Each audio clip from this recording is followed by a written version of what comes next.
Welcome to GCC ILO Assessment. This video covers the big picture. What are we doing? Why are we doing it? Well, anytime we assess, we are trying to strengthen our students' learning experience.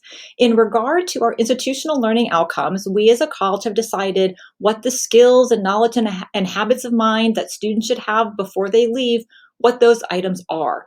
And in our institutional learning outcome assessment, we are trying to ensure that students leave us having those outcomes. And so the perspective that we are taking from an institutional learning outcome standpoint is by the end of their college experience, students will be able to demonstrate these skills.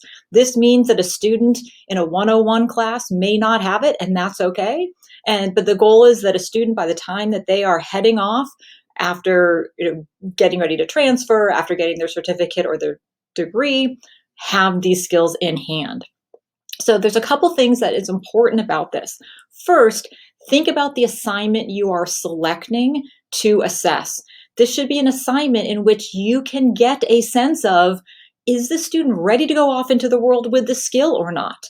If it is a very preliminary, very formative assignment, that is probably not a good choice for an ILO assessment. You want to be thinking of something a little more substantive, a little more comprehensive, potentially coming at the end of a course.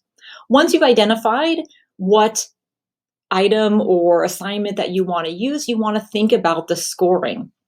So let's talk about the scoring. It is a 5-point scoring rubric, although 0 points mean the student didn't turn it in. It is very important to us in assessment that if a student doesn't turn in an assignment, that you mark that item, because that is information that goes into our data set and that does tell us something about what's happening with our students, something that we could use to change their learning experience. Now, in terms of scoring information students have actually turned in, it's a 4-point scoring rubric, and we are relying on your expertise as educators to know where to appropriately place these students. So the student who earns 1 point, that's attempted. They have turned in the assignment, but they have not met the requirements for that assignment. A student who gets a 2 is emerging. They're showing beginning understanding of the task you have set for them, but they are not at a place where you would feel comfortable saying they have the skill before leaving GCC. 3 points is they are proficient. This is where we want them to be at a minimum before they leave GCC. They have demonstrated understanding. It may not be perfect, but you are confident in their abilities with this skill. And finally, 4 points is that advanced student who really gets it, who really goes over and above.